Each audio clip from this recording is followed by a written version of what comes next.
Welcome back to the Duder Podcast. I love that song. I like hearing that song in many forms in the fall. Obviously, as Irish fans, we love to hear it. But we are also, the three of us are Hicksville alumni, and we are incredibly proud to be joined by Hicksville football head coach Lucas Smith. How you doing, Coach? I'm good. I appreciate you guys having me on here. Well, I'm about as excited as I've been of any episode we've ever done on this show. I'm happy that all the coaches were so receptive to do this, because as low key as we are, I thought, they might just say, who are these guys? Forget about it. So, so we are incredibly excited. We're going to ask coach some questions, and we won't take it easy on him just because we're the home team. Okay. So don't go thinking that we're going to be nice and not grill him too hard.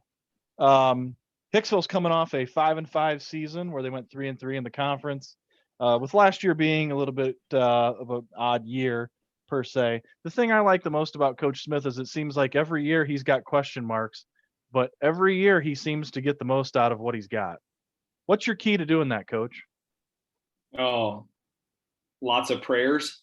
I don't know. We try to do things the right way. We try to treat kids right, involve them in as much of the decision making as you can.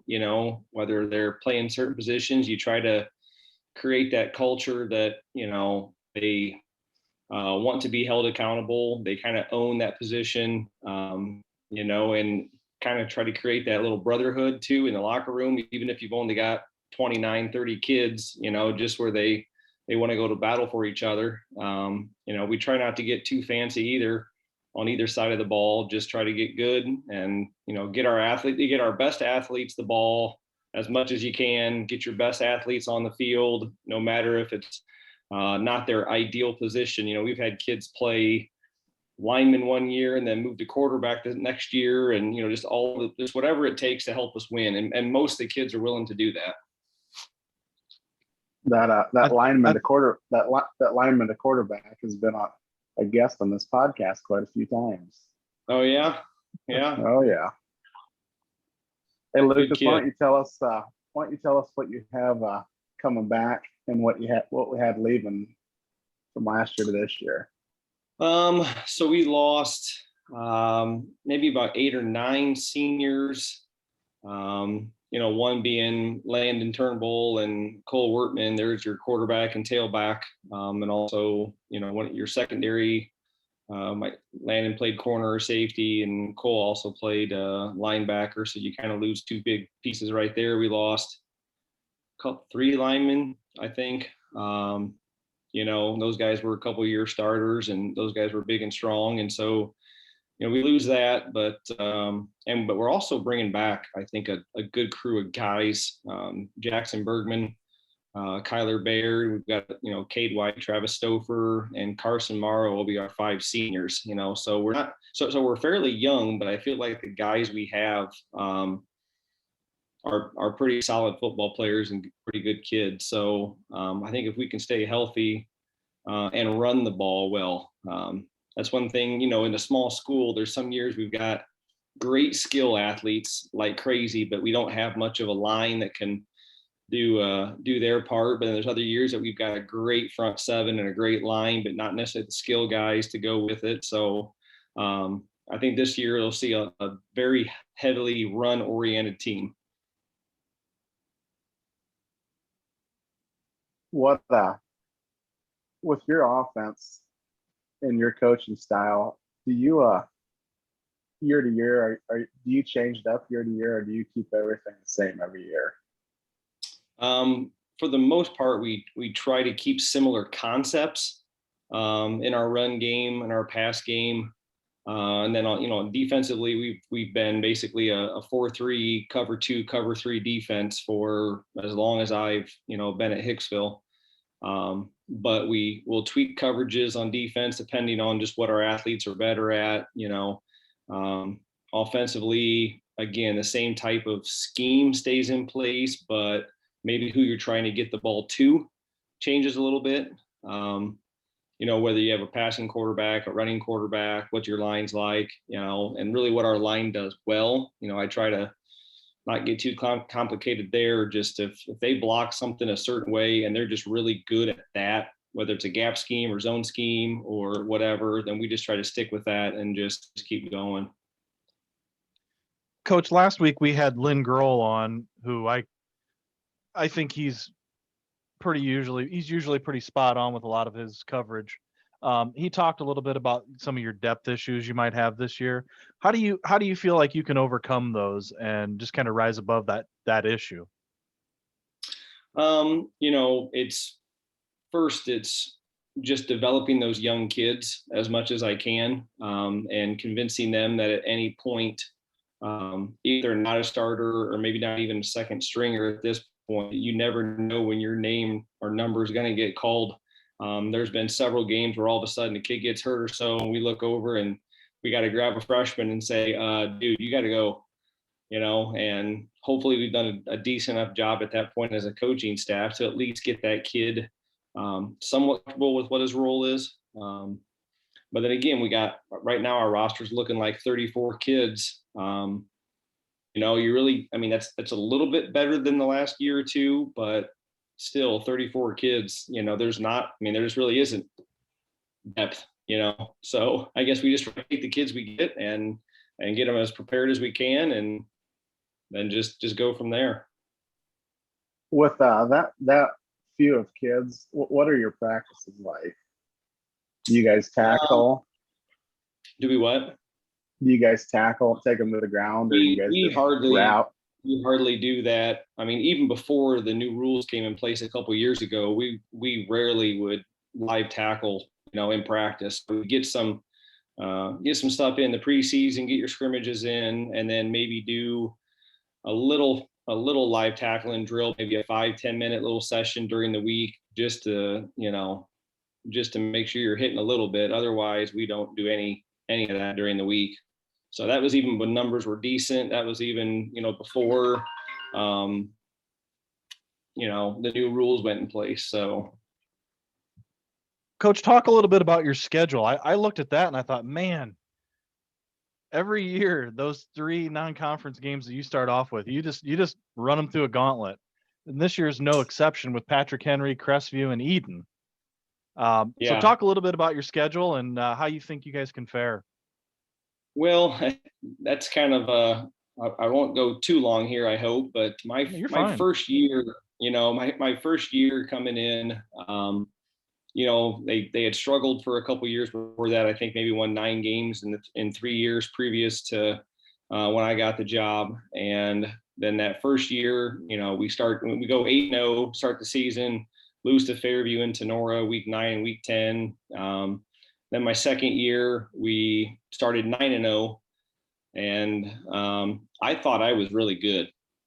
Young head coach, having 17-3 basically, or 17-2 at that point, and we go into Tenora week 10. They were undefeated in the conference. We were undefeated, and they beat us 42-0. And there was also sideways rain blowing in my face the whole second half. And it was one of the most humbling experiences of my career. And then we went on and played Central Catholic week 11 in the playoffs and got beat 49-0. And then I realized I'm not very good. We're not very good. Not for playoff standards, not for, what kind of expectations I had for the program and the kids and the community. And so it was like, all right, how do we change this? And it was like, well, we got to beef up our non-conference schedule. We got to make sure we're scrimmage teams that are going to get us prepared. And that's when we started. We added Archibald to the schedule, and we played them for 10 years, and we've only beat them one time in 10 years. And then we also we played Fort Wayne Harding for 1 year just to fill in a gap, and they were just coming off a state title a few years before that. And then we played Coldwater, week 2 for a couple of years. So, you know, we started out in that 2011 is where we made that Final Four run.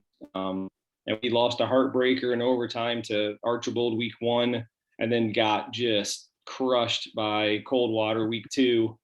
And then the boys rattled off 11 straight wins. You know, we beat I can't remember the first. You beat who we East I'm of drawing Findlay, or well, we beat Liberty Benton in the second round. We were the 7th seed. We knocked off the 2, and then we beat Liberty Benton, and Pandora Gilboa. It wasn't Pandora, but man, I'm drawing a blank on them. Anyways, I don't know. I still don't know how we beat Liberty Benton that year. I mean, they had dudes all over the place, and we did enough we told the kids, we have to play a perfect game. We have to keep it close and give ourselves a chance. And the kids that year were just like, okay, whatever you say, you know, and pulled that one off, and then beat Patrick Henry in the finals. So again, it's kind of a long story, but it was getting crushed week 10 and week 11 of 2009 for me to realize that we need to beef up scrimmages. We need to beef up non-conference. And then, you know, we also started scrimmaging Bryan. We've had Fort Recovery the last couple of years. You know, this year is going to be Bryan, first one, and then Delta, our second one. And Delta's coming off a pretty solid Knoll, I think maybe a 5-5 year, and they're bringing some dudes back. So I'm looking forward to that. So, I mean, that's kind of a long story there, but that's why we scrimmage the teams we scrimmage, and that's why we play the teams in non-conference we do. For our YouTube people that are watching, if anybody wants to know, that's Doug Billman. Who is that? I hardly recognize him because I haven't heard from him or seen him in a long time. But what's up, guys? How you doing, Coach? I'm doing great, Coach. How about yourself? I'm good. I'm coming off of weeks of vacation, and I think you know, when you go on a week vacation, it's the day after, I think, maybe the busiest. So that's what we were doing today, getting our lives back in order. So. And what more can you ask for than to come on the podcast and hang out with your buddies? And you know, my wife she got called into work real quick, and she just got home, and I said, I'm hopping on the pod to talk some football. So, so that's where we are. Dougie, gang, talk a little football, especially to see you, Elvis. Oh yeah. Oh, I don't know, Dougie. You might want to listen to the first segment before you get crazy about telling how much you love Elvis. Oh, trust me, I expect it. So, shoot a question, Douglas. All right, I got a pretty good one, I think, Coach. You know, you're just talking about, you know, playoffs and the success that you guys have had in getting into the playoffs and those things. What are your thoughts on, you know, everybody's expanded now, obviously, you know, with college football, they're looking to go to 12 teams here soon and everything to that nature. What are your thoughts with playoff expansion? I know it was a big thing as far as the state going away kind of with what the coaches were wanting. Just curious your thoughts on playoff expansion. Yeah, it's a good question. I think I'm in the minority here. I like it overall for a couple of reasons. Again, this could get kind of long. I can get kind of long-winded on some stuff here, but I've been through, I guess I can see it from all kinds of perspectives. I'm a, you know, Indiana kid, you know, where I still live, and, you know, so everyone gets in the playoffs, you know, and I've seen teams go, you know, win 2-3 games in a regular season, then go to the state title because of who they play. You know, I think specifically like Bishop Lures, you know, playing against the Snyder and Northside and Northrop and all of them, and they may only win 2, 3, 4 games, but then they start playing schools their size and they just start running the table, you know. So, and, you know, now granted, there's a lot more high schools in Ohio than there are in Indiana, and so you got to be cognizant of that. But I also love the 8-team playoff. You have to make it. I love that mentality. But ultimately, too, like, I guess here's where I'll make my point. The season bumped up a week anyways. So I lost, as a coach, I lost a week of practice and a competition. And, I don't think most coaches want to lose game time. They don't want to lose practice time. So if I'm not in the playoffs, I just lost a whole week of preparation development, for my kids. But if I can get in, I get that week back. And I think most kids and most coaches would rather play a game than have a scrimmage anyways. I'd rather be preparing for a game. Even if I lose the game 70-0, I will take a playoff game versus a scrimmage that doesn't mean anything, And I guess ultimately, if anyone could convince me that an expanded playoff is bad for kids, then I'd listen. But I can't think of one reason why it's bad for kids. Maybe it's bad for fans. They don't want to see bad games. Maybe it's bad for media. Maybe it's bad for, or maybe it's just a dollar thing from whatever the thing is, it's not bad for kids, so, and it's not bad for a community,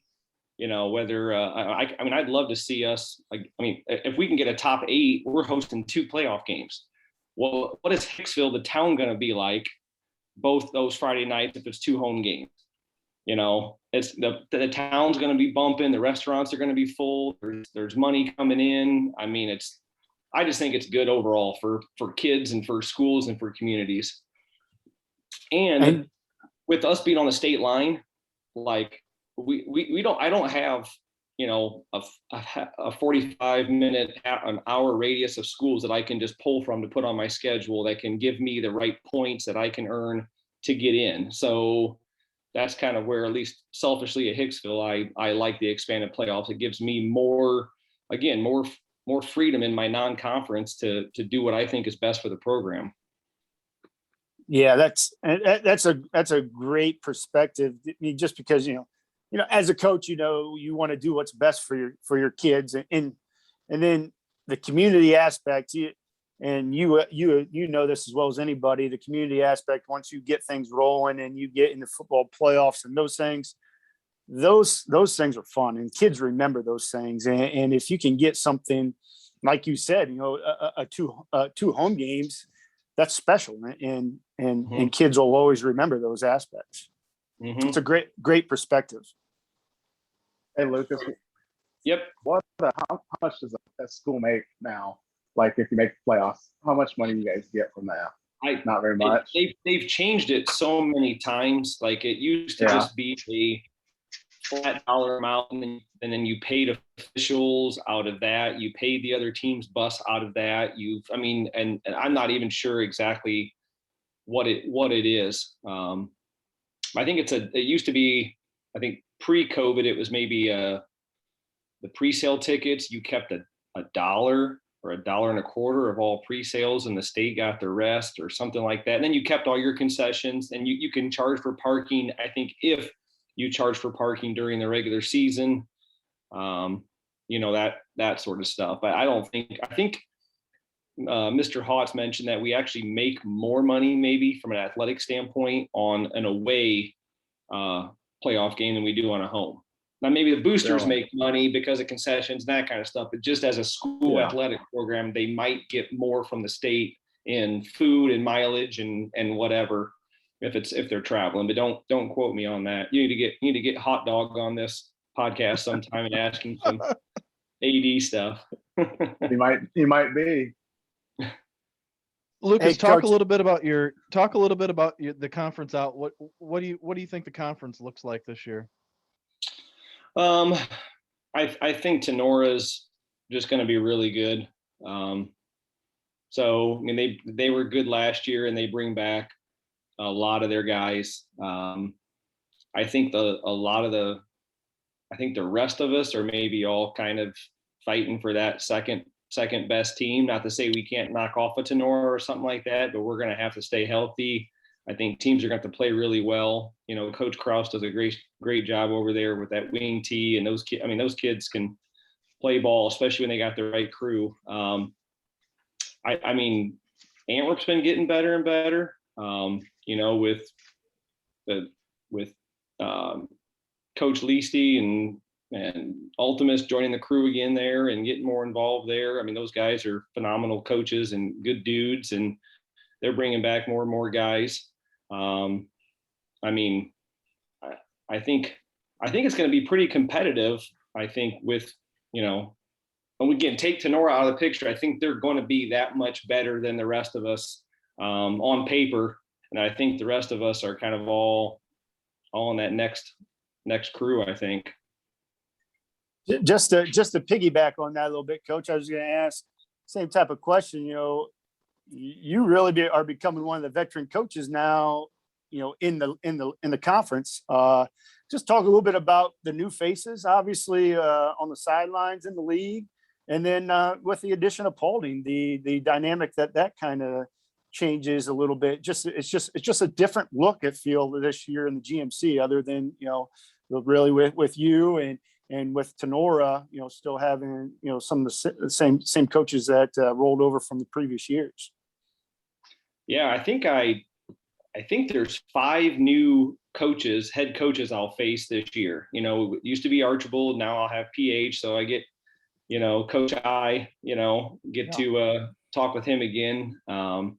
And then, yeah, Paulding joining, new head coach at Wayne Trace.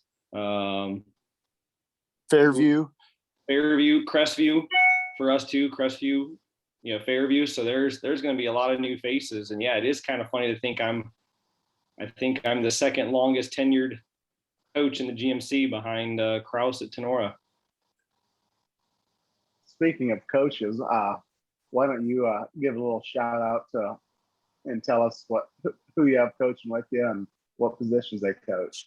Okay, so I'll be running the offense this year. Most years I've been a defensive guy, but this year I'm going back to the offense. My brother-in-law, Coach Baines, has always been kind of that guy for me, but work schedule's too busy, you know, so not able to coach. And so again, I'll run the offense. I got John Deal, who's a Hicksville graduate, and he'll be the wide receivers coach and kind of run the JV offense. I got Brian Wonderly, who is a Hicksville graduate. He'll be like the linebackers coach and the JV defense. Coach Klausing, he's been teaching for 7-8 years now at the school. He'll run the defense for me. And then the new face will be Zach Heisler. That's he's a Fairview grad, but kids go to Hicksville. Good dude, good family. So he's kind of filling the role there that when Coach Baines couldn't coach anymore. So I think Coach Ryan Miser was around for a while too. He's, you know, you get married and want to have a family and you're coaching other sports, and you know, and when you get a master's degree, you cannot coach the sports, have kids, get a master's degree and expect to stay married at least. So he made a wise choice and, you know, took something off his plate. I like the addition of Brian Wonderly. That's a heck of an addition right there. Who is your favorite coach? Oh, my bad. Go ahead. What's that? Go ahead. I'm sorry. No, I like, you know, guys who are invested in the, you know, even though I'm not a Hicksville grad, this is my 14th year in this community. My kids go to school at Hicksville. My wife teaches at Hicksville. I mean, we go to church in Hicksville. Like, to me, it's just as much of my community as it's, you know, as just about anybody, but it's always nice to have people on staff who are the graduates of that school, you know, who played on that field, who just have a little extra insight into things, and whose kids go to Hicksville. You know, Coach Wonderly's kids go to Hicksville. He'll have a son in 6th grade. You know, mine will be in 5th grade. John Deal's got a boy probably in 2nd grade, 3rd grade, somewhere in there. I mean, even though we're coaching kids that aren't our own sons, we still want the football program, you know, in as good a condition as it can be in for not only now, but for as our sons get older and older now. So it's nice having those people who are invested, not just because they like football, but they're invested in the school and in the community. Who is your favorite coach that you missed the most? Oh, I think you know that answer. The legend himself, Mike Bailey. I was so going back to those 08, 09, those early years for me as a young coach to come in and bring my brother-in-law with me, but to have, your dad, Elvis, as just right there by my side, and also Todd, Moose, having Moose Shock, I had some really good assistants when I was a young head coach that let me, they still let me run things and they didn't try to overstep, but they helped me greatly in my development, as a coach. And having guys like your dad, Elvis, were just, man, I miss those guys, the old school linebacker coaches. I'm not wired completely like that. I think I'm too nice. I need some guys that have a little extra fire, and your dad was key on that stuff. He still is. Yeah. I try to recruit him every year. I'm like, hey, you ready to come back? You ready to come back? I thought I almost had him this last year, but he didn't take the bait. Yeah. He might be done. He can't yell like he used to. Well, Coach, again, to echo what I said before we started with you, it gives me great pleasure to have you on tonight, because from the outside, as an alumna of Hicksville, to see the way you've taken the program and you've gotten not only the kids, but gotten the community to buy in to what you're doing, it really makes us proud to see what you've done, and to go back to maybe 1 or 2 games a year to watch you guys, and the place is just packed, regardless of what your record is. The lines at the concession stands are long. I know that sucks for us, but it's just phenomenal. And it was great to have you on tonight. We really appreciate you coming on. I appreciate you guys having me. Hey, Coach, I also just I know I was late to the game, but I really appreciate what you do and how you build culture. I follow you on Twitter, and watching from afar, being a coach, being an ex-football coach and those things, I enjoy how you go about your business and learning from some things from you just from afar. And I certainly appreciate what you're doing for the youth. So have at it again this year. And again, I appreciate everything you're doing. So I appreciate it, Bills. Yeah. And my dad will probably, he'll be listening to this in a couple hours. So he'll probably be giggling, falling asleep tonight. Yeah. Oh yeah. We got some good stories. All right, boys and girls. Thank you for coming on. That was Hicksville head coach Lucas Smith, our first of our hopefully 8 coaches of the Green Meadows Conference that will be joining us in the next 4 weeks. We're gonna take a little break. We'll come back and we will have Jason Hale from Antwerp. You're listening to the Duder Podcast.